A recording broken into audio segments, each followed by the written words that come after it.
Halo teman-teman, selamat datang di channel Putri Novel Audio.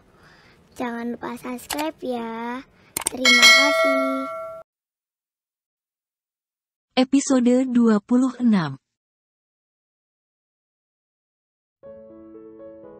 Sarah membiarkan tangannya diremas oleh Sally sampai merah, tapi dia hampir tak bisa merasakan apa.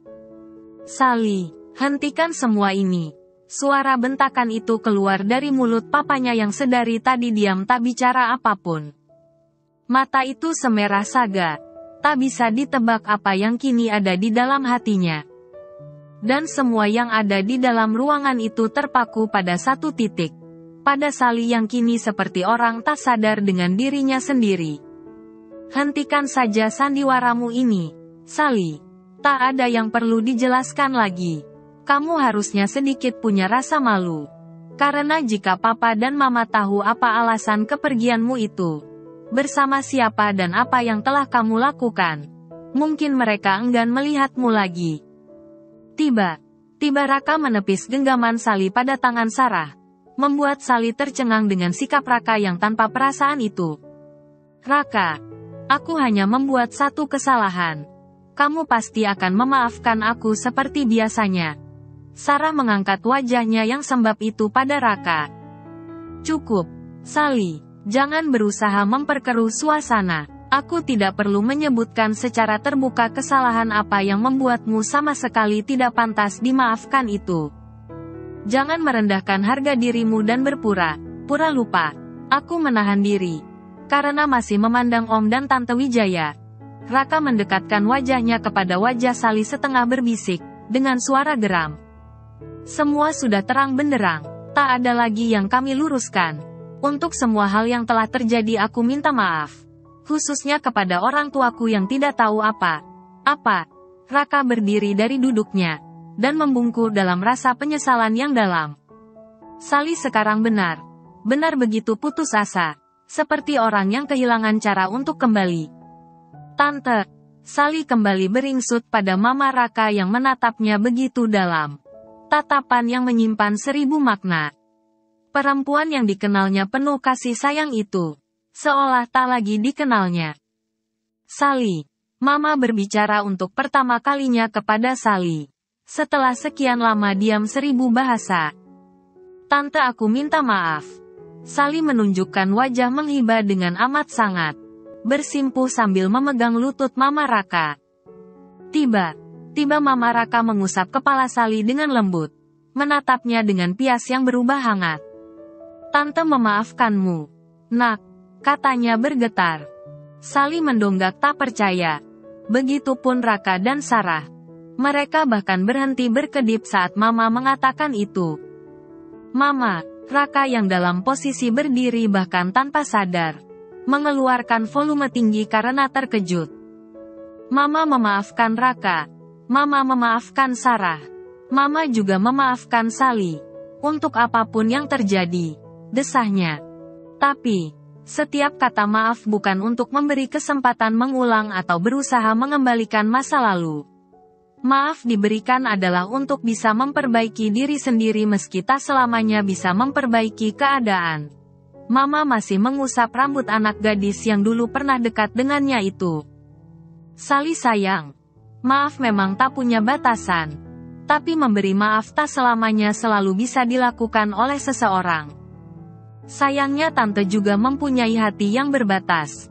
Tante tak akan pernah bisa memberikan maaf lebih lagi jika kamu berusaha merebut kebahagiaan Sarah.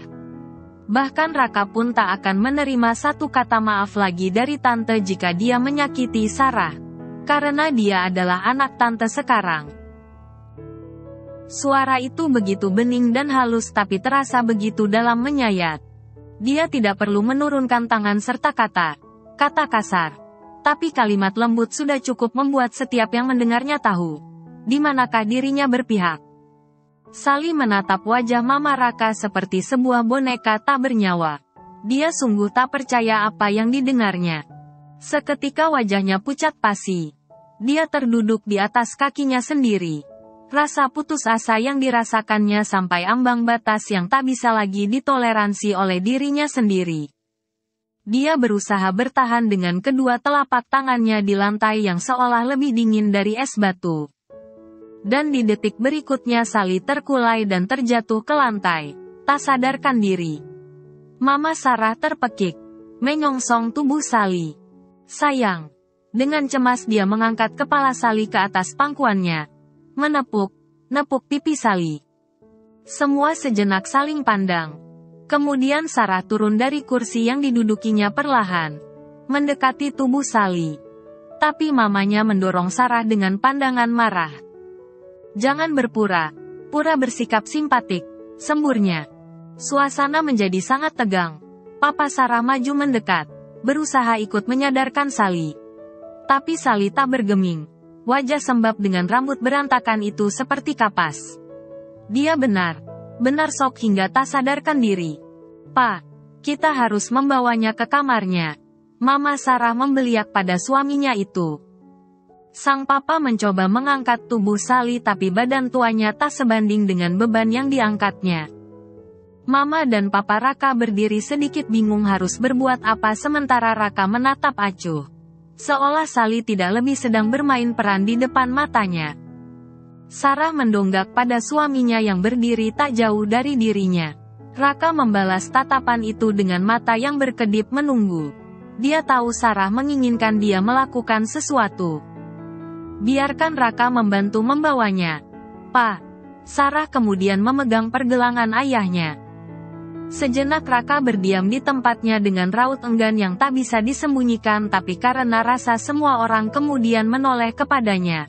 Dia maju perlahan. "Sayang, ini bukan mauku." Dia sempat mengucapkan kata itu di telinga Sarah. "Tante, ini hanya rasa kemanusiaan. Bukan karena apa." Kalimat itu begitu datar keluar dari bibir Raka. Seolah permintaan izin untuk mengangkat tubuh Sally sebelum kemudian dia berjongkok. Lalu pada detik berikutnya, tubuh Sally telah melayang di atas dua lengan kekarnya. Tubuh Sally terkulai di pelukan Raka, lemas dan pasrah. "Tante, tunjukkan kamarnya," kata Raka kemudian sambil berdiri tak bergerak menunggu Mama Sarah bangun. Perempuan parubaya itu sedikit gelagapan, lalu berdiri mendahului. "Bawa ke sini saja," katanya, memandu menuju salah satu kamar yang ada di bawah. Kamar Sally sendiri di lantai atas. Tentu agak sulit jika naik ke atas. Raka berjalan mengikuti langkah Mama Sarah. Sementara Sarah berada di belakangnya dengan wajah cemas. Tapi kemudian langkahnya tertahan. Dia sadar Mama sama sekali tak ingin melihat wajahnya sekarang. "Surti, ambilkan air. Bawa kemari." Suara keras Mama terdengar keras memanggil salah satu asisten rumah tangganya sebelum membukakan pintu kamar. "Bawa Sally ke kamar ini saja." Kemudian dengan tergopoh menuju ruang tengah seperti ingin mengambil sesuatu. Raka segera membaringkan tubuh Sally ke atas tempat tidur ketika tangan Sally mengait di lehernya dengan kuat. Matanya terbuka sayu. Seolah memberitahukan, dirinya sudah sadar. "Kakak." Suara lirihnya setengah berbisik.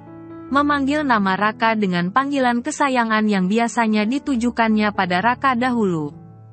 Raka menatap tajam kepada Sally. Sejenak mereka berdua saling bertemu pandang.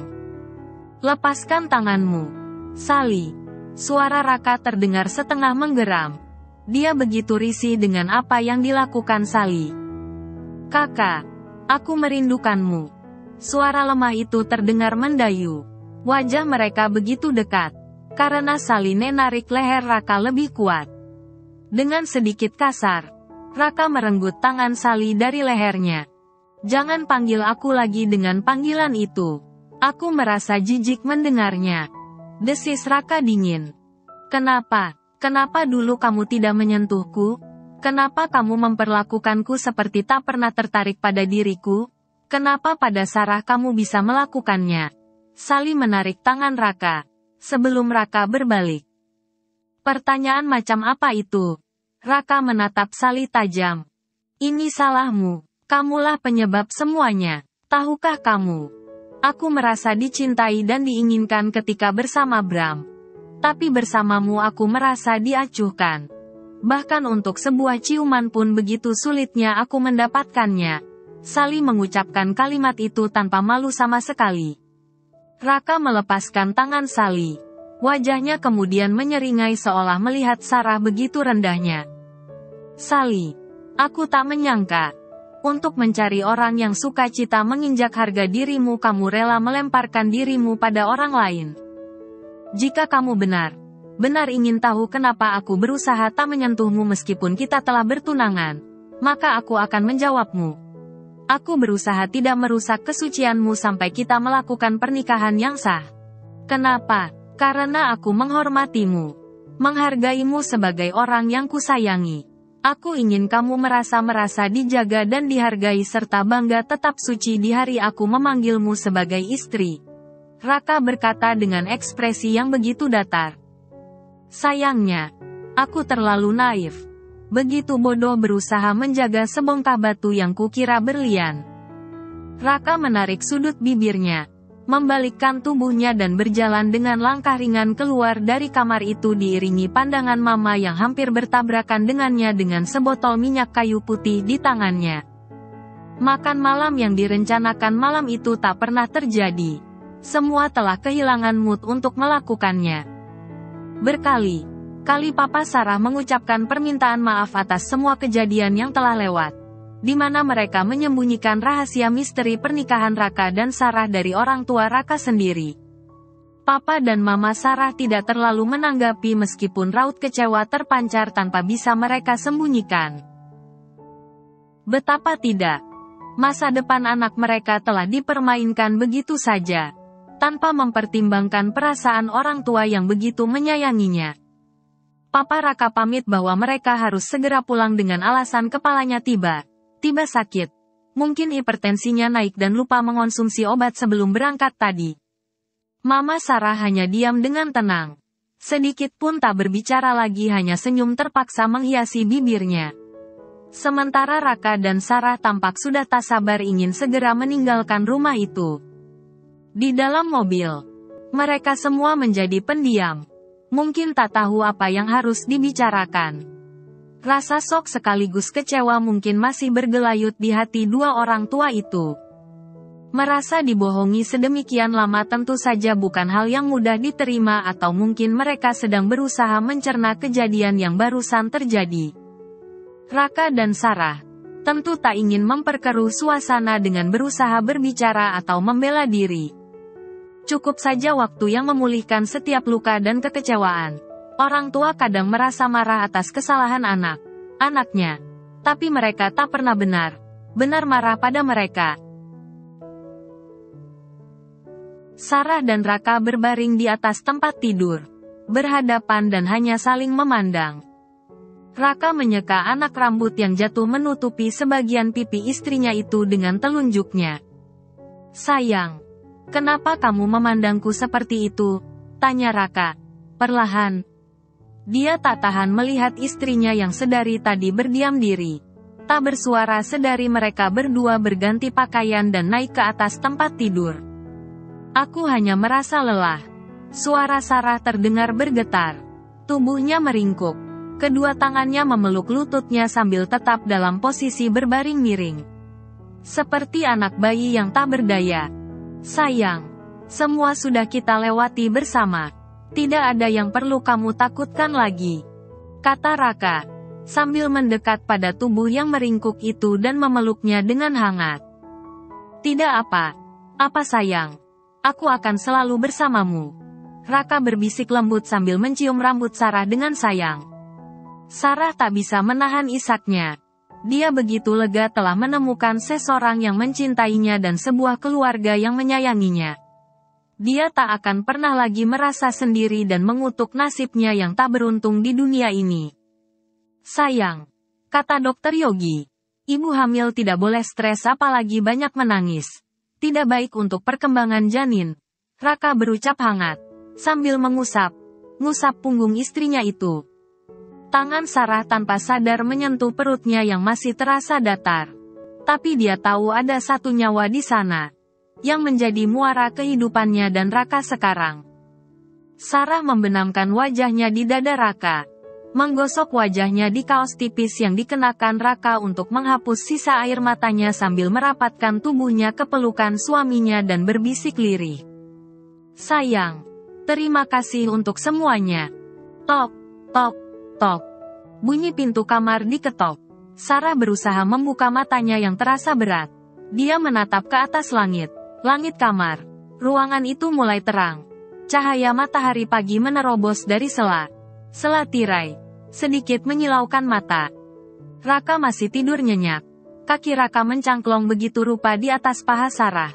Seakan tak ingin membiarkan istrinya itu tiba hilang selama dia terlelap. Suara ketokan di pintu terdengar lagi. Sayang. Sarah menggoyangkan badan Raka sambil memanggil setengah berbisik.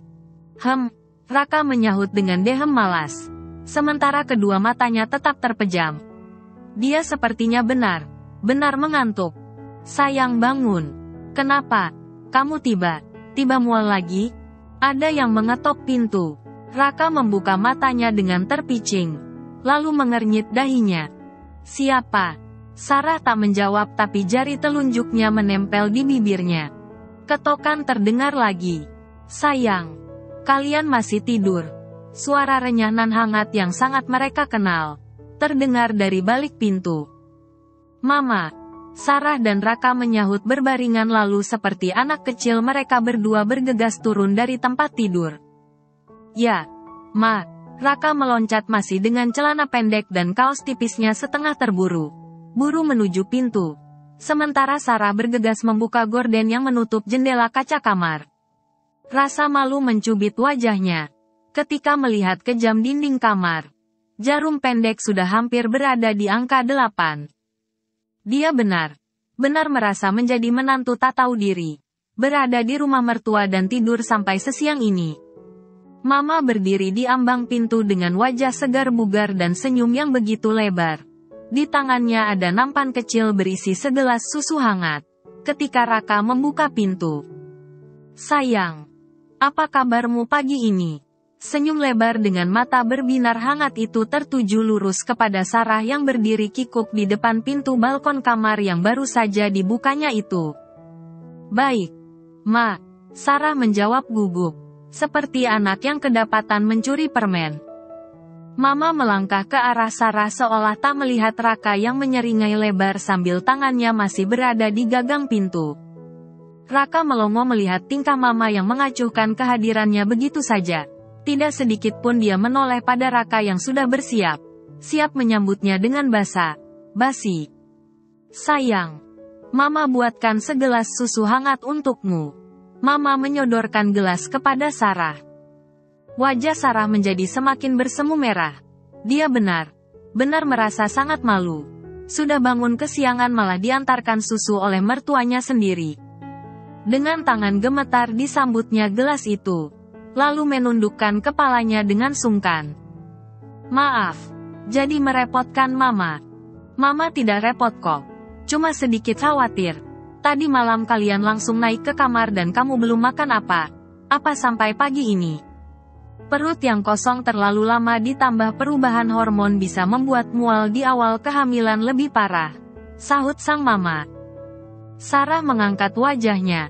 Tak ada lagi wajah yang kaku dan memancarkan kekecewaan tadi malam. Pagi ini Mama kembali menjadi Mama yang begitu dikenalnya. Hangat, lembut dan penuh perhatian. Minumlah selagi hangat. Mama meletakkan nampan ke atas meja dan tersenyum puas saat melihat Sarah menghabiskan segelas susu untuk ibu hamil itu dengan sekali teguk. Raka juga mau segelas susu hangat. Raka memeluk mamanya itu dari belakang. Dan mencium pipi sang Mama. Mama merengut. Wajahnya seketika menjadi masam. Memangnya kamu lagi hamil juga? Tapi Raka yang membuat Sarah hamil. Jawaban norak Raka membuat wajah Sarah menjadi merah. Yang membuat hamil tidak perlu susu ibu hamil. Tapi seharusnya segera mandi. Di bawah Mbah Marni sudah buatkan wafel coklat kesukaanmu. Mama melepaskan lengan Raka yang memeluknya dengan manja. Mama menggandeng tangan Sarah menuju balkon. Lihatlah. Sayang. Matahari bersinar hangat pagi ini. Duduk sebentar di sini. Selagi belum terlalu panas. Kata dokter. Ibu hamil bagus jika berjemur pagi hari karena sinar matahari penting untuk membantu mensintesis vitamin D bagi pertumbuhan bayi dan memperkuat tulang ibu. Mama membimbing Sarah duduk di kursi balkon bersamanya. Kamu juga harus tahu, sayang. Vitamin D juga berguna untuk meningkatkan sistem kekebalan tubuh, kesehatan mata, serta menurunkan risiko darah tinggi pada ibu hamil. Jadi saat bangun pagi luangkan waktunya sebentar duduk di sini. Tapi jangan terlalu panas ya. Nanti kulitmu terbakar. Loh. Sarah mengangguk dengan patuh. Sungguh dia hampir tak mampu mencerna apa yang sedang dikatakan mertuanya itu. Tapi yang dia tahu, perhatian yang diberikan oleh perempuan parubaya yang baik hati ini terasa begitu menghangatkan hati. Mama, Raka tiba duduk di kursi yang sama dengan Sarah di depan mamanya yang seolah sedang duduk menantang langit. Raka duduk tepat di samping istrinya itu. Begitu rapat tanpa jarak. Mama masih marah pada Raka? Tanya Raka hati. Sejenak wajah lembut itu berubah menjadi serius. Matanya tertuju pada dua orang yang sangat disayanginya itu. Sayang. Mama mengarahkan pandangannya kepada Raka. Setiap orang tua tentu akan kecewa jika anaknya membohonginya. Tapi saat seorang anak menyadari kesalahannya itu dan menyesalinya, tak akan ada seserpih pun kekecewaan itu bersisa karena berarti anaknya itu telah belajar dengan baik dari kehilafannya.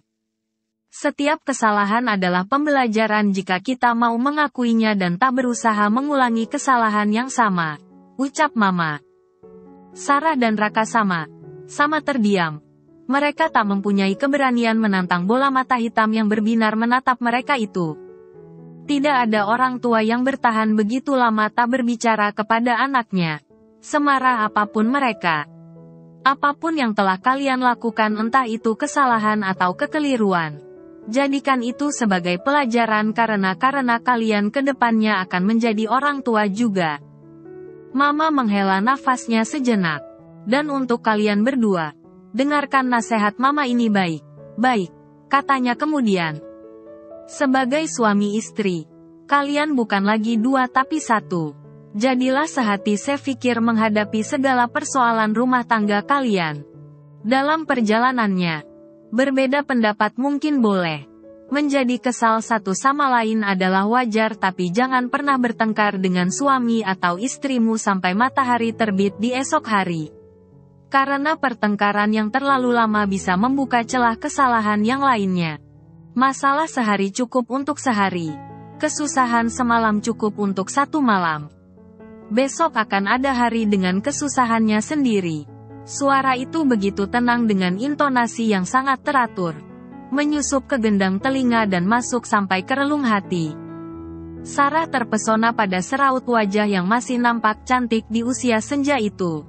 Mungkin benar kata pepatah, kebijakan dan kebaikan hati bisa membuat seseorang menjadi awet muda. Seorang suami selalu berada di depan, membimbing dan mengambil keputusan. Tapi istri tidak harus selalu di belakang. Ada kalanya harus berdiri di sampingnya untuk mengingatkan dan memberi pertimbangan. Sebagai suami, hargai istrimu supaya selama kamu di sisinya, kamu menerima penghormatan dan pengabdiannya. Sebagai istri, jagalah kehormatan suamimu karena jika kamu merendahkannya di depan orang lain, maka kamu telah merendahkan dirimu di hadapan banyak orang. Kesalahan di masa lalu, biarlah menjadi milik masa lalu. Jangan mengingatnya, jika itu menyakitkan. Tapi cukup mengenang seperlunya saja untuk sekedar mengingatkan kita. Hal yang menyakitkan tidak harus diulang kembali di kemudian hari. Mama meletakkan jemari Raka di atas jemari Sarah. Jika kalian berdua masih bertanya, apakah Papa dan Mama masih marah? Ya. Kami masih marah karena kalian tak pernah mempercayai kami untuk terlibat dalam kesulitan kalian dan ada kalanya kami sebagai orang tua kehilangan kata. Tapi kami tak pernah kehilangan cinta. Senyum Mama begitu manis. Sangat manis, bahkan lebih manis dari semua permen di dunia ini. Hampir 3 minggu sudah Raka dan Sarah tinggal di rumah orang tua Raka. Keseharian mereka terasa begitu tenang dan penuh kebahagiaan. Menikmati masa hamil muda bersama orang yang mencintainya. Sarah merasakan limpahan perhatian dan kasih sayang yang tak pernah diterimanya selama ini. Seumur hidup tak pernah dia dimanja sebegitu rupa oleh semua orang. Rasanya begitu aneh tapi menyenangkan. Sayang, aku mau es cendol. Tiba Sarah sudah duduk di depan suaminya yang sedang sibuk menghadap beberapa dokumen di meja kerjanya pada ruang kerja Raka di sebelah ruangan kamar mereka. Ruangan itu terhubung dengan sebuah connecting door dengan ruangan kamar pribadi Raka. Cendol. Raka mengernyit dahinya, melepaskan ballpoint yang sedang dipegangnya dan menutup layar laptopnya, supaya bisa langsung melihat wajah manja istrinya itu. Iya, cendol itu apa? What? Sarah mengerjap matanya lalu melotot kepada Raka. Kamu tidak tahu apa itu cendol? Sayang, Sarah tak percaya. Suaminya ini tidak tahu cendol.